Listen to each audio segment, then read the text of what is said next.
Fala, galera, sejam bem-vindos de volta a mais um vídeo aqui no canal. Momento muito difícil, momento delicado. Para todos nós que amamos muito o Fluminense, é difícil até dormir, né? Eu que já tenho dificuldade para dormir, tenho insônia, tem sido mais difícil ainda. Tô me sentindo bem cansado, desgastado, mas vamos lá. Vamos continuar, até porque nada tá perdido, não é terra arrasada ainda. Acho difícil que mudanças sejam feitas num curto espaço de tempo. Então, o que nos resta aqui é continuar acompanhando, cobrando e lutando cada vez mais por um Fluminense melhor e mais forte, né? Fluminense igual ao de 2023. Talvez a nossa dor seja tão grande, né? Porque a gente sai do 80 para o 8, né? O Fluminense é muito 8 ou 80, né? Ele sai do melhor momento da sua história para um momento terrível, pelo menos no Campeonato Brasileiro. E o Felipe Melo falou. O capitão falou. O capitão. E se comportou como um verdadeiro capitão, né? Não colocou a responsabilidade na torcida, não fez convocação de torcida, não bostejou como fez o Eduardo Barros e falou que a responsabilidade é deles de trazer a torcida de volta para o estádio, tá? Além disso, cara, eu vou te apresentar números que são extremamente preocupantes. Eu demorei a enxergar, eu admito. Vocês já vêm falando, muitos de vocês, já vêm falando aqui há algumas rodadas do Brasileirão, talvez a partir da quinta rodada, talvez, que a preocupação, que a luta contra o rebaixamento seria o objetivo do Fluminense no Brasileiro, e eu não, é Libertadores, é luta pela Libertadores. A minha ficha realmente demorou a cair, mas caiu. E os números que eu vou te trazer na sequência aí, cara, são muito preocupantes e muito graves. O Fluminense precisa reagir imediatamente. Depois de amanhã tem jogo contra o Atlético Goianiense no Maracanã. Não interessa se vão ter 1.000 torcedores ou 50 mil. Eles têm que entrar em campo e vencer o jogo. De qualquer jeito, de qualquer forma. O Fluminense precisa dos 3 pontos. Porque daqui a pouco a situação pode ficar irreversível muito antes do que a gente imagina, tá? Ainda bem que as Copas, Copa do Brasil, final de julho, Libertadores, metade de agosto, ainda tá bem longe. Até lá muita coisa pode acontecer. Troca de treinador, troca de jogador. Sim, tudo é possível, brother. Tudo é possível. O ser humano é extremamente mutável. Tudo muda. A cabeça de todo mundo pode mudar. Inclusive a do presidente. Caso os resultados ruins continuem em sequência. Tá? Então, brother, não desanima não. A preocupação é grande. Também estou muito preocupado. Mas desanimar e abandonar o Fluminense jamais. Jamais. Tá legal? Então seja muito bem-vindo. Se você puder deixar o like, é pro meu trabalho. Se inscreva no canal também.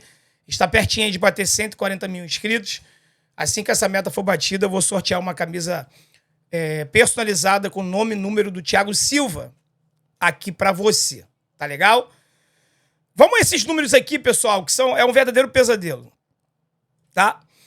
Essa aqui é a pontuação do Fluminense no Campeonato Brasileiro nas 8 primeiras rodadas. E como vocês podem ver na imagem, desde 2008 a gente não tem uma pontuação tão ruim. Nem em 2009, quando o Fluminense lutou até a última rodada pelo rebaixamento e tinha uma pontuação tão baixa. Em 2013, que aconteceu aquele problema todo e dentro de campo o Fluminense fez pontuação, time rebaixado. Olha quantos pontos a gente tinha em 2013. 14. E a gente caiu no campo. Depois o Flamengo e a Portuguesa cometeram atos infracionais, foram punidos e a gente ficou na Série A. 14 em 2013. Hoje a gente tem 6. 6 pontos. Em 2019, o Fluminense tinha 7 pontos. Em 2012, 18 pontos. Em 2010, 16 pontos. O Fluminense hoje tem 6. A situação é muito grave, galera. Muito grave. Apesar de apenas 8 rodadas. O Fluminense precisa reagir para ontem, tá? E para isso, sobre isso, o Felipe Melo conversou com o GE, conversou com a equipe da Globo E eu vou soltar o vídeo aqui agora pra gente poder assistir, tá? Felipe Melo usa a torcida como combustível e cobra a família fluminense em meio à má fase, tá? Usa a torcida como combustível, não confunda como cobrar a torcida, tá? Vamos ouvir. Que a lei da semeadura, ela não falha, né? Infelizmente o Fluminense teve alguns problemas aí no início da temporada que a gente tem pago por agora, né? Mas é claro que dentro de campo eu, por exemplo, quando eu entro dentro de campo pessoalmente falando, eu sempre vou dar o melhor de mim, né? Dentro de campo, entregar o melhor, né?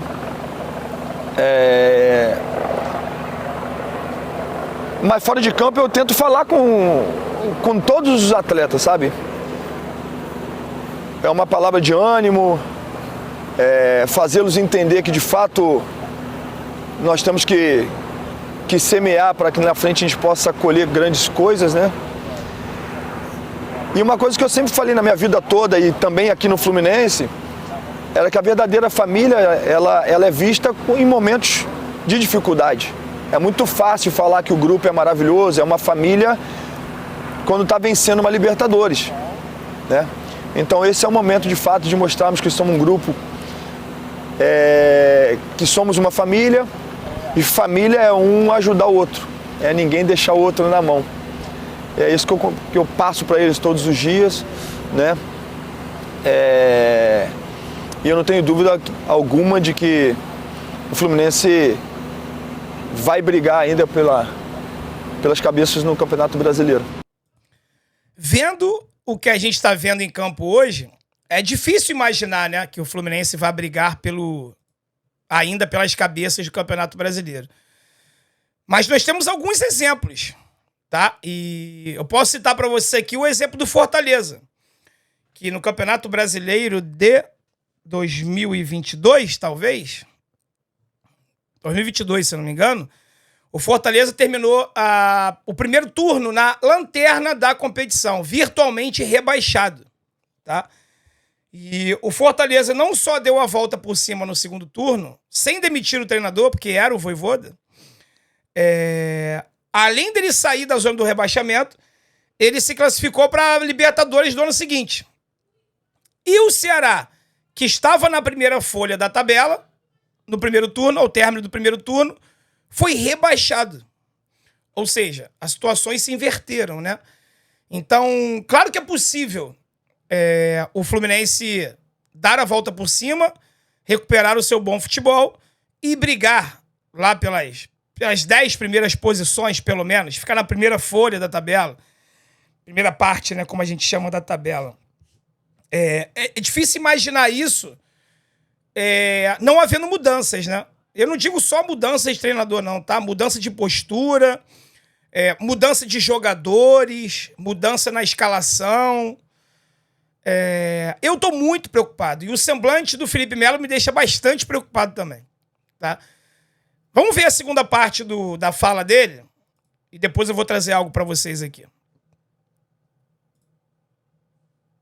Nós temos que pensar que o torcedor do Fluminense, quando nós precisamos, ele esteve presente, né? Quando nós mais precisamos do torcedor do Fluminense, o torcedor do Fluminense ele estava ali no estádio. A gente tem que fazer o nosso papel, né? Cabe a nós, jogadores, entrarmos dentro de campo e deixarmos tudo dentro de campo, fazemos com que a vitória no Campeonato Brasileiro volte a aparecer, que de fato o torcedor vai voltar a vir no estádio. Então, nós temos que fazer mais para que eles possam voltar, mas eu tenho certeza que mesmo quem não vai no estádio está torcendo por nós, está ali ligado na telinha, né? E o torcedor, de fato, é o nosso combustível. O que mais me preocupa nesse momento é o fato de não ter um problema específico, assim. Demite o Diniz. Eu já falei aqui que pelo segundo ano seguido, eu joguei minha toalha, né? Ano passado eu joguei a toalha para ele, pro trabalho dele, ele deu a volta por cima, transformou o Fluminense campeão da Libertadores. Espero muito que isso aconteça novamente. Mas ontem aqui, num vídeo aqui no canal, eu joguei a toalha no sentido de, cara, eu não acredito mais que ele possa mudar. Mas eu não acho que ele seja o único culpado, tá? Se eu fosse presidente do Fluminense, eu não manteria mais o Fernando Diniz. Porém, mais mudanças teriam que acontecer. Porque eu não acho que ele seja o único culpado. O problema é que, conversando com pessoas mesmo, mais de uma, duas, três, meio que ninguém consegue identificar qual é o problema, entendeu? Eu sinto isso nos jogadores também, quando eles falam que a gente está incomodado porque a gente não consegue mais fazer o que a gente fazia ano passado. Os times aprenderam a jogar contra a gente. A gente não consegue mais jogar dessa forma, a gente não consegue jogar de outra. Não dá para negar que o Diniz tenta fazer algumas mudanças, né? Claro que aquela toqueira, aquela coisa nojenta lá atrás continua. Mas não é mais aquele jogo aproximado, que ficava aquele toque de bobinho lá na frente, que o Fluminense estava sempre em superioridade numérica. Não tem mais jogado assim. Talvez a única coisa que tenha restado do dinizismo realmente foi aquela saída lá atrás. Ele tentou mudar, ele está tentando mudar desde o início do ano, só que nada dá certo. Os reforços contratados, nenhum deu certo. Só o Marquinhos. Uma pancada de lesão. Jogadores que ano passado performavam e esse ano passaram a não jogar nada. Caso do Germancano, John Kennedy. O Ganso não conseguiu jogar ainda. Perdemos o Nino. Fábio, um grande goleiro com as mãos, mas só esse ano foram 5 entregadas jogando com os pés, que eu não deixo de responsabilizá-lo pelos erros. Mas quem fala que o tipo de jogo do Diniz favorece o erro dele, é verdade, que quando um goleiro toca na bola 40 vezes com o pé, alguma merda vai dar, né? Afinal de contas, se ele fosse bom com o pé, ele não era goleiro, ele era jogador de linha, né? Então, assim, o que mais me deixa preocupado nesse momento é essa situação. Pelo menos eu aqui de fora e com as pessoas que eu conversei, não tem um problema identificado. Ó, resolve isso aqui. Tem uma laranja podre. Tira essa laranja que o resto do cesto vai ficar perfeito. Não. Não. Talvez trocar o treinador poderia resolver? Uma boa parte, sim. Mas eu continuo achando que não é só isso. Os jogadores, eles têm uma responsabilidade muito grande em tudo que está acontecendo. Vou te trazer uma informação aqui, talvez seja exclusiva, não sei se alguém já falou sobre isso, ou se teve essa informação também. Eu fiquei sabendo que na véspera do jogo, e aí vocês sabem que eu estou sempre trazendo algumas informações de bastidores aqui, nem todo jogo, mas às vezes quando eu trago uma provável escalação para vocês, e a gente, em 90% das vezes a gente consegue acertar, que o Diniz e os jogadores treinaram por mais de 1h30. É isso mesmo que você está ouvindo. Mais de 90 minutos a bola aérea defensiva. No treino de... porque eu estou perdido na semana. Hoje é quinta, o Fluminense jogou na terça. No treino de segunda-feira, o Fluminense treinou por mais de 1h30 a bola aérea defensiva. Como a gente perde pro Botafogo? Num gol de cabeça de um zagueiro que sobe sozinho com 10 jogadores do Fluminense dentro da área. Repito, 10. Aí eu te pergunto, por que um mísero jogador entre esses 10 não subiu para cabecear aquela bola? Absolutamente ninguém saiu do chão. Ninguém. Você tá entendendo o que eu tô falando? Eu já mostrei a imagem para você aqui. Talvez eu não consiga achá-la agora. Talvez eu já tenha deletado. Deixa eu ver aqui. Tentar pegar aqui rápido. Olha aí. Olha isso aqui, cara. Olha isso aqui, cara. Os caras treinaram 1h30. Repito, 1h30. Pela terceira vez. 1h30 bola aérea defensiva. E toma um gol de cabeça onde ninguém, absolutamente ninguém, sobe.